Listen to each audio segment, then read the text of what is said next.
우리 먼저 성경 말씀 느헤미야서 7장 1절과 2절의 말씀을 함께 소리를 맞춰서 읽어보겠습니다. 느헤미야서 7장 1절과 2절의 말씀입니다. 다 같이 읽겠습니다. 성이 건축됨에 문짝을 달고 문지기와 노래하는 자들과 레위 사람들을 세우에 내 아우 하나니와 영문의 관원 하나냐로 함께 예루살렘을 다스리게 하였는데, 하나냐는 위인이 충성되어 하나님을 경외함이 무리에서 뛰어난지라. 오늘 이 아침에는 이 말씀을 토대로 사람을 세우는 사역 이런 주제로 말씀을 드리겠습니다. 오늘도 이 귀한 예배 자리에 나오신 우리 모든 성도님들, 그리고 특별히 여러 우리 손님들, 우리 별내 우리 노인회관에서 오신 우리 여러 우리 손님들 진심으로 환영합니다. 우리 예배하는 동안에 하나님의 은총이 우리 모두에게 충만하기를 기원합니다.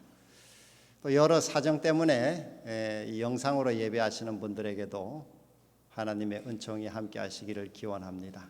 특별히 먼 해외에서 우리 복무하는 우리 한광일 집사님을 비롯해서 또 임승혁 형제, 혹시 예배하면은 하나님의 은혜가 충만하기를 기원합니다. 오늘 우리 공부할 이 느헤미야서는 이 구조가 1장에서 우리 6장까지의 말씀을 보면은 1장에서 6장까지는 예루살렘 성벽을 재건하는 이야기가 나옵니다. 그리고 이어서 7장부터 12장까지는 이제 사람들을 세우는 이야기가 소개되어 있습니다. 그리고 마지막 13장은 세상과 역사를 변화시킨 이야기가 소개되어 있습니다.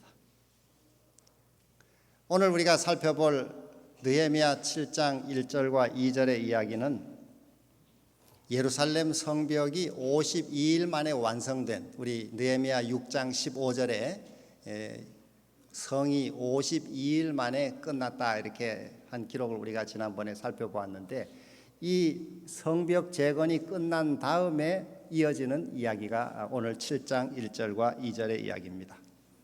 이 성벽 재건이 완료된 다음에 느헤미야가 가장 먼저 한 일이 무엇인가 하면은 사람들을 세우는 일이었습니다.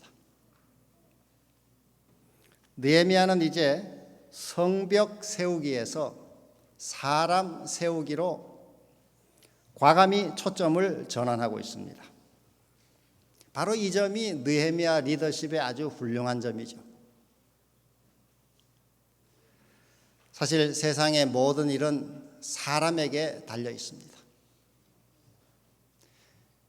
정치 개혁도 필요하고 제도 개혁도 필요하지만은 사람을 바로 세우지 않으면은 아무 소용이 없는 것입니다.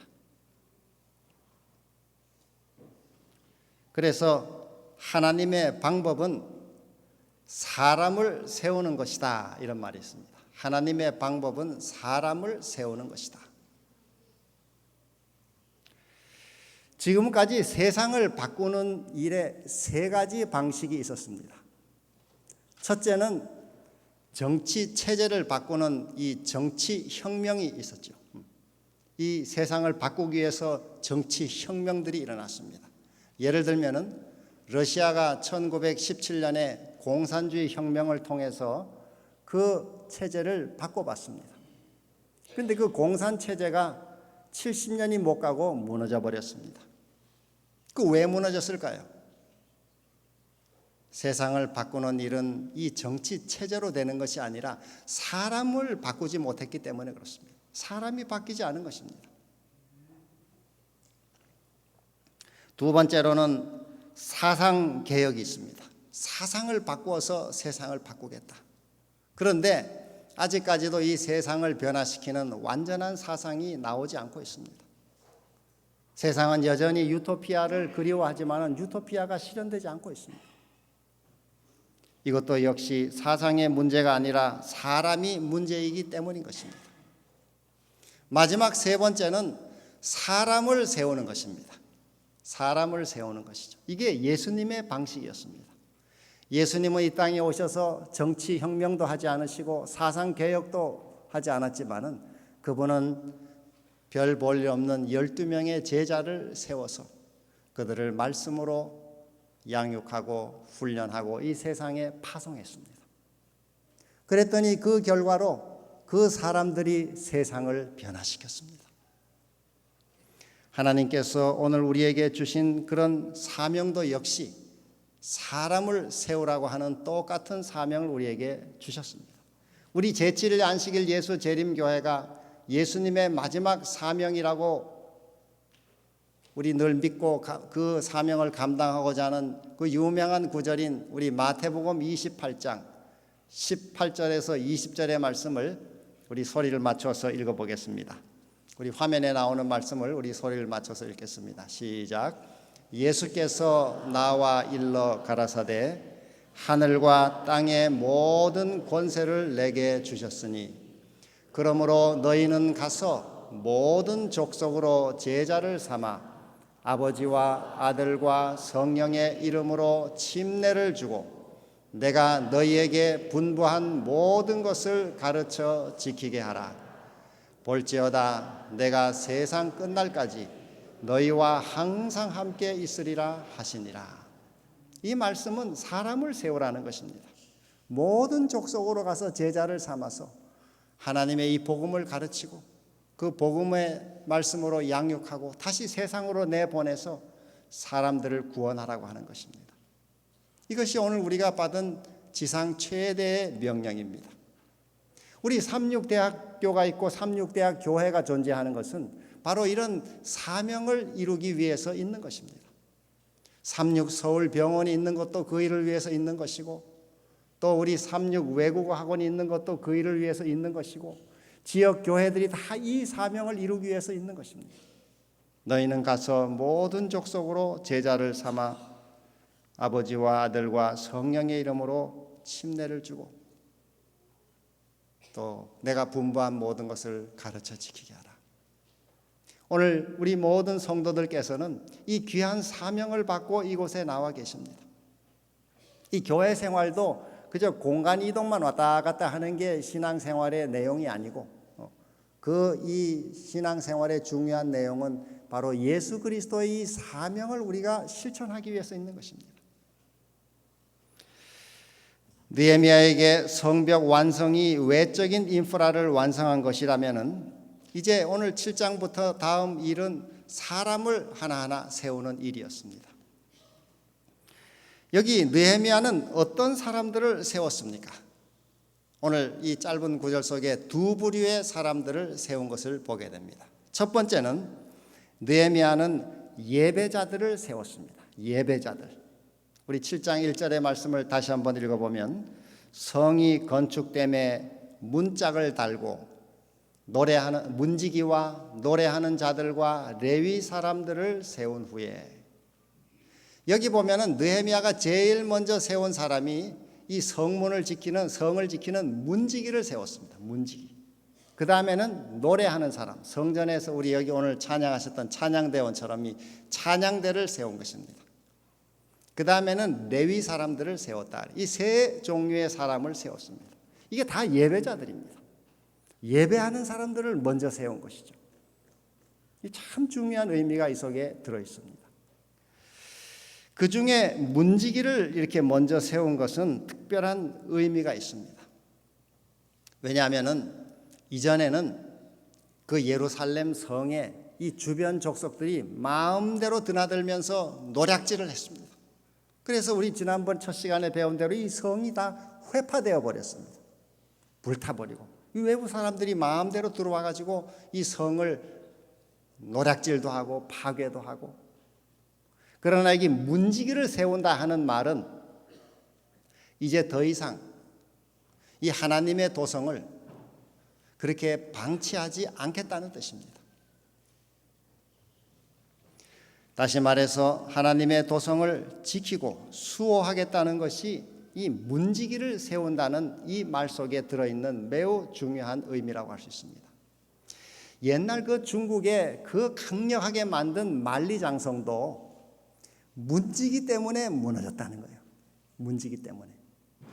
이 만리장성 여러분 아시는 것처럼 이 만리장성은 높이가 9m, 이 폭이 5m, 그리고 이 장성 길이가 한 3,000km가 되는 어마어마한 성입니다. 그 성이 이렇게 지갈래로, 이 지선으로 이렇게 갈라진 그 길이까지 다 하면 한 6,000km가 넘는다 그럽니다. 굉장한 성이, 어마어마한 성입니다. 저도 한 번은 그 북경 근처에 있는 그 만리장성을 한번 이렇게 좀 다녀왔는데 그 산이 능성에다가 이렇게 어마어마한 돌멩이를 갖다가 그렇게 쫙 성벽을 두껍게 쌓아놨습니다. 그게 수천 킬로에 달하는 보통의 이 공사가 아니죠. 수많은 사람들이 죽었습니다. 그런데 그 견관성이 어떻게 뚫렸는가 하면은 그 성을 완성한 지 100년 어간에 3번 뚫렸는데 이 특별히 이 북방 흉노를 막기 위해서 그걸 만들었는데 이 오랑캐들이 그 성을 무너뜨린 것도 아니고 그 성을 돌아서 들어온 것도 아니고 성벽을 기어 올라온 것도 아니고, 왜냐하면 이 성 자체가 절대로 뚫지 못하게 굉장히 두껍게 쌓아놨습니다. 그 아주 원돌들이 얼마나 큰지 모릅니다. 그리고 이 높아서 9m가 되니까 이거 뭐 보통 해가지고는 넘어올 수가 없습니다. 그리고 3,000km 이렇게 되니까 돌아올 수가 없는 것입니다. 돌아서 들어올 수도 없고 올라올 수도 없고 뚫을 수도 없고. 근데 어떻게 뚫렸는가 하면은 이 오랑캐들이 3번을 뚫었는데 그 뚫은 비결이 문지기에게 뇌물을 주고 문지기가 문을 열어준 것입니다. 그래서 3번이나 이게 뚫렸습니다. 문지기를 잘못 세운 것이죠. 문지기를. 그렇기 때문에 느헤미야는 오늘 문지기를 가장 믿을 만한 사람으로 먼저 세운 것입니다. 문지기를 세웠다 이렇게 했습니다. 문지기. 성문을 지키는 사람들은 믿을 만한 사람이어야 했고 하나님을 경외하는 신실한 사람이어야 했습니다. 그 어줍지 않은 문지기를 세워놓으니까 이 만리장성이 그렇게 잘 쌓아도 뚫리는 것입니다. 여러분과 저는 하나님의 이 기관의 교회의 문지기들로 지금 서 있습니다. 하나님의 남은 이 사업의 문지기들로 우리는 이 하나님의 사업을 수호하고 옹호하도록 부름받은 특별한 사명을 받고 있는 것입니다.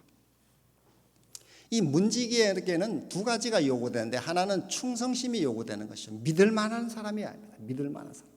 그리고 신앙심이 있어야 합니다. 하나님을 경외하는 신실한 사람이어야 합니다. 주인 정신도 없고 그저 손님 정신으로 막 그저 월급이나 받으면서 일하다가 뭐 대우가 시원찮든지 뭐 이런저런 뭐 조건이 안 맞으면은 떠나버리는 그런 마음을 가진 사람을 문지기로 세우면은 그 기관은 안전할 수가 없습니다. 이 문지기에게는 믿을 수 있는 충성심이 있어야 합니다. 그리고 이 교회가 또 이 기관이 하나님의 전이요 내가 이것을 몸을 바쳐 일할 주인이라고 하는 주인의식을 가진 사람들이어야 합니다. 그 만리장성을 그렇게 두껍게 높이 쌓아도 문지기를 어줍지 않은 걸 세워놓으니까 그 수많은 노력을 들인 그 성벽이 아무 소용이 없는 것입니다. 자, 그 다음에 이 느헤미야는 노래하는 자들과 레위 사람들을 세웠습니다. 우리 찬양대와 레위 사람들을 세운 것이죠. 영적 지도자들을 세운 것입니다. 이 사람들은 예배자들이죠. 이 사람들을 세운 목적은 예배하기 위해서 세운 것입니다. 이 느헤미야가 예루살렘 성을 중건한 것은 거기 뭐 성 잘 쌓아놓고 편하게 살고 그저 잘 먹고 잘 살자 이런 목적으로 세운 것이 아닙니다. 이 예루살렘 성을 중건한 것은 하나님을 예배하기 위해서 예배하는 공동체를 만들기 위해 세운 것입니다. 그래서 느헤미야는 제일 먼저 예배에 필요한 사역자들을 세운 것입니다. 이것이 왜 중요한가 하면은 우리 성벽 재건이 바로 하나님을 예배하기 위함이었던 것처럼 오늘 우리의 인생의 삶도 여러분과 제가 살아가는 인생의 목적도 예배하기 위해서 사는 것입니다.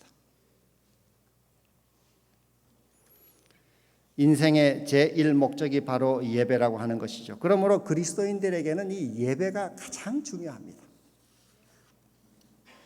영어로 예배를 worship이라고 하는데 worship이라는 말은 worth, 가치를 말하는 worth 플러스 신분을 말하는 ship. 그래서 worth 플러스 ship이 예배라는 worship이 만들어졌습니다. 다시 말해 최상의 존경과 존귀를 받을 만한 가치가 있는 분에게 드리는 행위를 예배라 그럽니다. 그러니까 이 최고의 존경과 이 찬양을 받을 대상은 우리는 하나님밖에 없는 것이죠. 그러니까 하나님을 우리는 예배하는 것입니다. 최고의 이 신분과 존귀를 받으실 하나님께 감사를 드리고 또 이렇게 안식일에 모여 찬양하고 기도하고 또 우리의 마음을 담은 헌금을 드리고 이게 다 예배 행위입니다. 하나님께 드리는, 그리고 이런 공적인 자리에와 드리는 예배뿐만 아니라 우리의 매일의 일상의 모든 삶이 다 예배인 것입니다. 그래서 예배는 신앙생활의 중심이며 인생의 목적인 것입니다.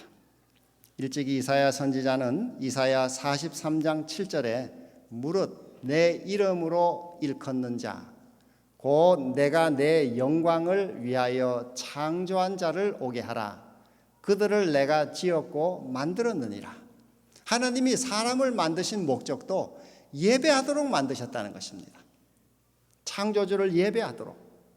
또 이사야 43장 21절에도 이 백성은 내가 나를 위하여 지었나니 나의 찬송을 부르게 하려 함이니라. 그래서 왜 사는가? 우리 장로교 이 소요리 문답인 웨스트민스터 소요리 문답의 제1문의 1답은 이렇게 문답을 하고 있습니다. 사람의 제일 되는 목적은 무엇인가? 답. 사람의 제일 되는 목적은 하나님을 영화롭게 하는 것과 영원토록 그를 즐거워하는 것이다. 다시 말해서 사람의 제일 첫 번째 이 목적은 하나님을 예배하는 것이라는 것입니다. 그러므로 교회와 가정, 우리 직장이나 어디서든지 하나님을 예배하는 것을 우리가 삶의 중심에 두어야 합니다. 이 교회 안에서는 하나님을 예배하지만은 직장 생활에서는 그저 내 방식대로 내가 좋아하는 대로 마음대로 산다고 하면은 그것은 진정한 예배자라고 할 수가 없습니다. 우리 삶의 전반이 다 예배가 되어야 합니다. 교회에 와서 이렇게 형식에 1시간 드리는 이것만 예배가 아니고 우리 삶의 인생의 전체 삶의 목적이 예배라는 것입니다. 하나님이 그렇게 우리를 만드셨다는 것입니다. 이것이 참 예배자이죠. 그러나 우리가 마음에 없는 예배, 형식적인 예배, 남의 눈 때문에 하는 예배는 하나님을 슬프시게 하는 것입니다. 우리는 진정한 예배를 주님께 드려야 하는 것입니다. 우리 로마서 12장 1절의 말씀을 함께 읽어보겠습니다. 여기 바울은 어떤 것이 참 예배인지를, 영적 예배인지를 이렇게 말하고 있습니다. 다 같이 한번 읽어보겠습니다. 시작. 그러므로 형제들아 내가 하나님의 모든 자비하심으로 너희를 권하노니 너희 몸을 하나님이 기뻐하시는 거룩한 산 제사로 드리라. 이는 너희의 드릴 영적 예배니라. 여기 몸이라고 하는 것은 우리의 이 육체만을 가리키는 것이 아니고 우리의 전 인격과 삶 전체를 가리키는 것입니다. 이 몸을 주님께 드리는 것이 참 예배다 이렇게 했습니다. 그러니까 교회에 우리가 와서 1시간 드리는 이것만 잘 참석하면 예배를 잘 드리는 것이 아니고 우리의 삶 전체, 직장 생활이든 가정 생활이든 개인의 취미 생활이든 어떤 생활이든지 간에 그 생활 전체가 다 하나님께서 간합하실 만큼 우리가 살아가는 삶이 이게 참 예배라는 것입니다. 이게 영적인 예배라는 것이죠.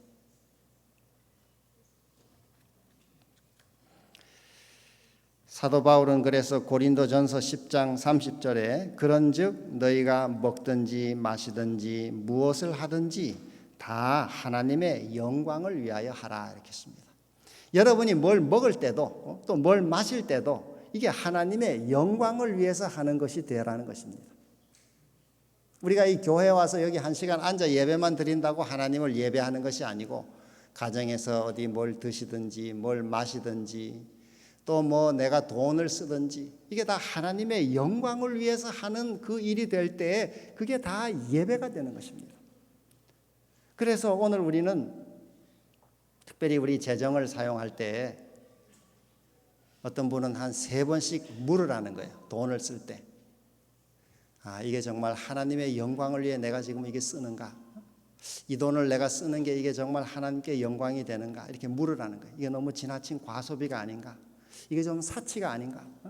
또 이거는 지금 내 이 사적인 욕망 때문에 쓰는 게 아닌가? 이렇게 돈을 쓰기 전에 한 3번을 물으라는 것입니다. 그리고 그것이 하나님의 영광에 합당한 것이면 쓰는 것입니다. 그게 이제 참 예배죠, 예배. 그런데 어떤 때는 형편에도 맞지 않는데 막 빚을 내 가지고 이렇게 남의 눈 때문에 돈을 지나치게 이렇게 빚을 지거나 하는 것은 이게 하나님께 예배가 하는 게 아닙니다. 우리가 성경 속에 빚을 지지 말라 하는 말씀이 많이 나옵니다만은 피치 못하게 어떤 하나님의 사업에 꼭 필요한 경우 어떻게 빚을 내서라도 할 수밖에 없는 경우들이 있습니다. 엘렌 G 화이트도 그런 경우들이 있었습니다. 그러나 그렇지 않은 우리 개인적인 삶에서 그렇게 경비를 사용하지 않아도 되는데 뭐 남의 눈 때문에 좋은 집을 내가 좀 오버해서 사야 되겠다든지 또 뭐 너무 비싼 옷을 이렇게 꼭 사서 입는다든지 뭐 이렇게 하는 것들이 하나님께 영광이 되느냐 한 3번 물으라는 것입니다. 그렇게 묻고 확실하게 마음에 확신이 들 때 사용하게 되면은 그건 하나님의 뜻대로 쓰는 것입니다. 예배하는 올바른 예배자의 삶이죠. 그렇지 않은 일에 우리가 과하게 소비하게 되게 되면은 그것 때문에 빚을 지게 되면은 그것은 하나님께 예배하는 예배자의 삶이 아니라는 것입니다. 우리 대학교회는 그런 훌륭한 예배자들을 많이 이렇게 모시고 있음을 늘 감사하게 생각합니다. 또 이 우리 교회의 힘이죠. 하나님을 바르게 예배하는 예배자들이 있어야 하나님의 임재가 우리와 함께하고 하나님의 영광이 우리와 함께하는 것입니다. 자, 그래서 우리의 삶이 예배가 되기 위해서는 하나님의 우리가 뜻대로 살아야 합니다.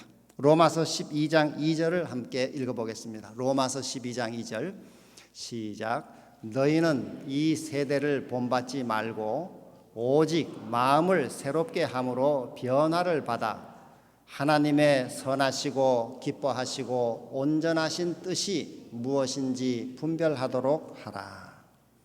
우리 각자 가정에서, 교회에서, 직장에서, 그 외에 있는 곳곳에서 다 맡은 일이 있습니다.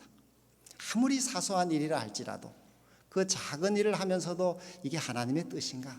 이렇게 늘 묻고 그 하나님의 뜻에 합당하게 행하시면은 여러분은 참 예배자의 삶을 사시는 것입니다.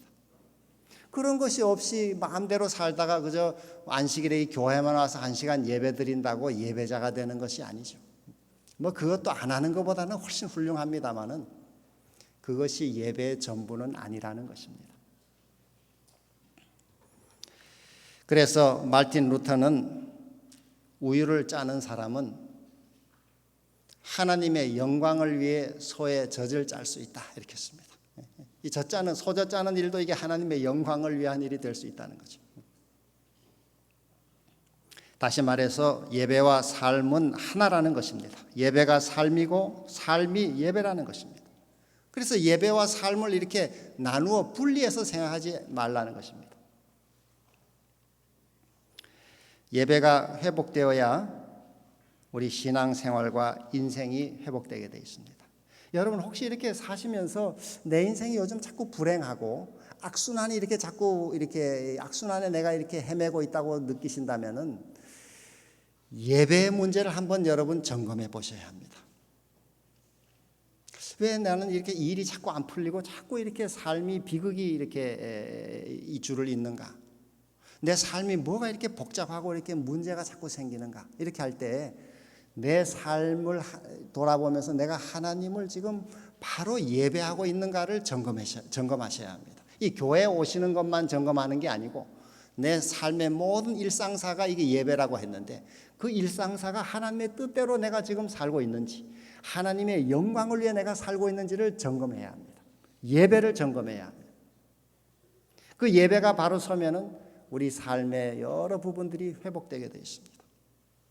하나님의 임재가 우리에게 찾아오게 되고 하나님의 은총이 우리와 함께하는 것을 경험하게 됩니다. 그래서 참 예배자는 Saturday 크리스찬, 이 토요일만 나오는 토요일 교인이 참 크리스찬이 아니고 참 예배자가 아니고 이 Saturday 크리스찬이 참 예배자가 아니고 어떤 사람은 Everyday 크리스찬, 이게 참 예배자다 이렇게 씁니다. Everyday 크리스찬, 우리 삶의 모든 방면에 예배자로 사는 것이 참 크리스찬이다 이렇게 씁니다. 자, 이처럼 이 느헤미야는 첫 번째로 예배자들을 먼저 세웠습니다. 이게 모든 우리 이 공동체의 구심이죠. 이 구심. 우리 대학교회도 이 참 예배자 이 성도들이 예배 구심입니다. 이 건물이 구심이 아니고 하나님을 진정으로 삶 속에 예배하는 그 한 분 한 분이 이 공동체의 구심인 것입니다. 자, 두 번째로 이 느헤미야는 관리자들을 세웠습니다. 우리 7장 2절의 말씀을 보면 내 아우 하나니와 영문의 관원 하나냐가 함께 예루살렘을 다스리게 하였는데 하나냐는 충성스러운 사람이요 하나님을 경외함이 무리 중에서 뛰어난 자라 이렇게 씁니다. 두 번째로 느헤미야는 하나니와 이 하나냐라는 사람을 세웠습니다. 하나니는 시정 책임자로 또 하나냐는 치안 담당자로 세웠는데 그 앞에 나오는 하나니라는 사람은 느헤미야의 동생이었습니다. 여기 보니까 자기 아우라고 이렇게 했죠. 느헤미야의 동생. 그러니까 느헤미야의 동생이 이 하나니인데 이 사람을 이 예루살렘의 이제 시정 책임자로 세우게 된 것입니다. 우리 성경에 보면 하나니라는 사람이 처음 등장하는 것이 느헤미야 1장 2절에 나옵니다. 지난번에 우리 한번 읽어봤는데 제가 다시 한번 읽으면은 내 형제들 가운데 하나인 하나니가 두어 사람과 함께 유다에서 내게 이르렀기로 내가 그 사로잡힘을 면하고 남아있는 유다와 예루살렘 사람들의 형편을 물은즉 여기 2절의 말씀에 이 하나니라고 하는 사람이 찾아와서 예루살렘 성이 무너진 그 소식을 알려줌으로 느헤미야서가 이제 시작되는 것입니다. 그래서 느헤미야가 결심하고 기도하고 이제 본국으로 돌아가서 성재건을 하게 된 것이죠. 그런데 여기 이 하나냐라고 하는 두 번째 사람은 예루살렘 성체 지휘관이었는데 이 사람을 예루살렘 치안 담당자로 세웠습니다. 그런데 여기 참 중요한 표현이 이 하나냐라고 하는 사람은 아주 충성되어서 여기 보면은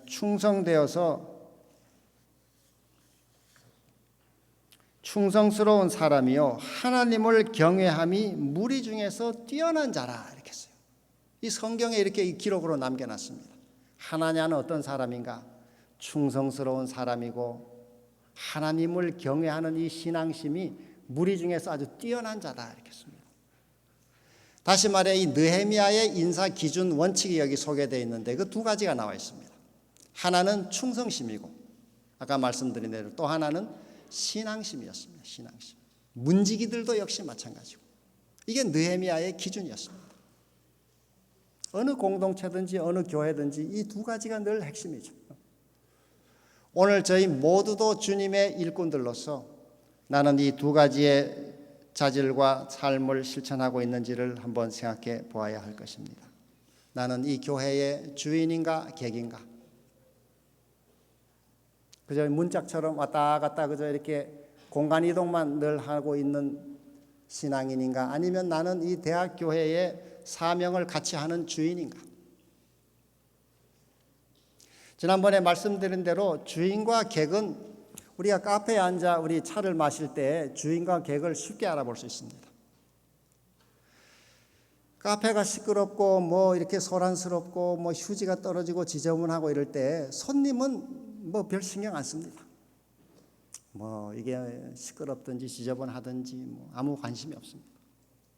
오히려 뭐 왜 이렇게 지저분하냐고 야단을 하죠. 그러나 주인은 그렇지 않습니다. 주인은 일어나서 부지런히 청소하고 정돈하고 수시로 살피고, 오늘 우리 이 교회 정말 주인으로 계시는 많은 우리 성도들께서, 주인 정신을 가진 성도들께서 이 교회에 이렇게 많이 계심을 늘 감사하고 있습니다. 우리 교회도 마찬가지죠. 공동체도. 교회가 때로는 어지럽든지 또 때로는 손이 필요하든지 할 때에 우리 모두가 다 주인의 마음으로 주님의 교회를 받들 때 우리는 하나님의 앞에 충성된 예배자로 살아가게 되는 것입니다. 그렇게 늘 해주시는 것을 감사합니다. 하나님께서 왜 이런 충성심과 신앙심을 하나님의 사업의 일꾼으로 세우는 중요한 이 기준으로 성경에 말씀하셨는가? 그것은 왜 그런가 하면 성경 전체를 우리가 이렇게 한번 살펴보면은 하나님이 당신의 사업을 할 때 항상 이런 그 자질을 요구하셨습니다. 여러분이 성경 어디를 읽으셔도 하나님이 그 게으른 사람을 들어 쓰셨더라 이런 곳은 한 군데도 없습니다. 이 성경에는 직업의 귀천은 따지지 않습니다. 농부도 하나님이 불러 쓰시고 어부도 쓰시고 천대받던 세리도 쓰시고 학자도 들어 쓰시고 정치가도 들어 쓰시고 다양한 사람을 쓰지만은 게으른 사람을 쓴 적은 한 군데도 없습니다. 이 충성심이 없는 사람을 하나님이 들어 쓴 적은 한 번도 없습니다.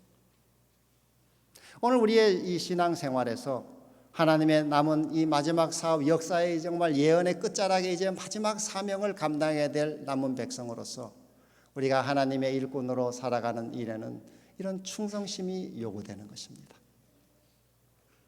두 번째로는 신앙심이, 하나님을 경외하는 마음이 있어야 합니다.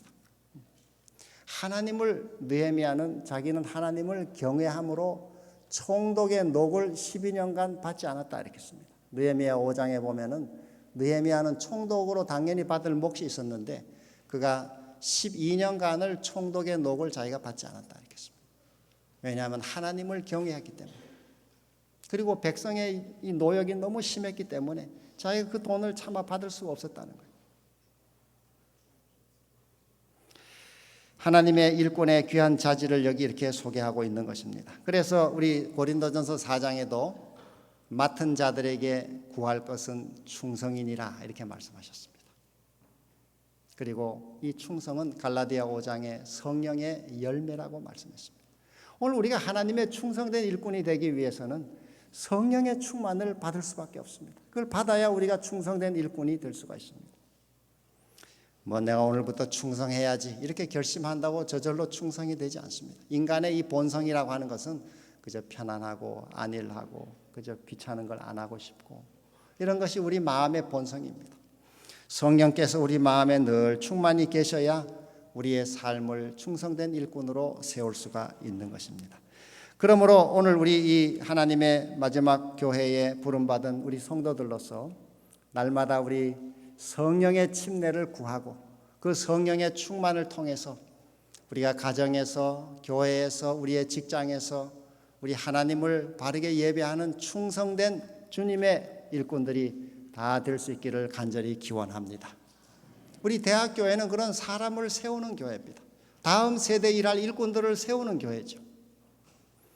그리고 우리 대학교회는 사람을 소중히 여기는 교회입니다. 이 교회에 여러 많은 어린이들이 이렇게 있음을 정말 늘 감사하고 있습니다. 이 아이들이, 저는 이 아이들 중에 장차 노벨상 수상자들이 좀 이렇게 나왔으면 좋겠다 이렇게 생각을 합니다. 그리고 이 교회를 빛내는 그런 힘 있는 일꾼들이 나왔으면 좋겠다 생각합니다. 또 우리 대학의 귀한 청년들을 하나님이 많이 두셨는데 우리 청년들 가운데 이 사회에 하나님의 영광을 크게 드러내는 일꾼들이 많이 나올 수 있도록 우리 여러 성도들께서 늘 기억하시고 기도해 주시기를 또한 부탁합니다. 모쪼록 우리 모두 주님이 오심이 가까운 이때에 우리 대학에 두신 이 청년들을 선교하는 일과 또 이 사람들을 세우는 이 교회가 되도록 함께 기도해 주시고 또 이 일에 함께 우리 헌신해 주시기를 당부하면서 말씀을 마치도록 하겠습니다. 잠깐 기도드리겠습니다. 자비하신 하늘 아버지, 지구 역사의 끝자락에 우리를 두시고 구속 사역을 끝내는 그 하나님의 영광스러운 마지막 사업에 저희를 세워주심을 감사합니다. 이 엄숙하고 엄청난 사명을 받은 우리가 혹 온전한 헌신을 드리지 못하고 나태하고 안일했다면 우리의 허물을 회개하오니 용서해 주시고 마음을 새롭게 하여 헌신하도록 도와주시옵소서. 이곳에 대학을 세우시고 마지막 사명을 이루는 일꾼들을 양성하게 하심을 감사합니다. 태초에 이 지구를 품고 계셨던 성령이시여 우리 대학을 주의 온기로 품어주시고 그리하여 봄바람이 1000개, 10,000개의 꽃을 피우듯이 성령의 온기로 1000명, 10,000명의 영혼의 꽃이 피울 수 있도록 복을 내려 주시옵소서. 몸과 마음의 병을 얻어 고통하는 성도들을 품어주시고 주의 자비로 치유하여 주시고 삶의 고난을 잘 이기도록 도와주시옵소서. 우리 가족을 사별한 성도들, 유가족들에게 위로를 주시고 또 새로운 힘과 소망을 더하여 주시옵소서. 우리 나라를 붙들어 주시고 주의 뜻이 이 한반도에 온전히 이루어지도록 위정자들을 주관해 주시고 이 역사를 주관해 주시며 이 8천만 동족을 불쌍히 여겨 주시기를 바라오며 예수님의 이름으로 기도합니다.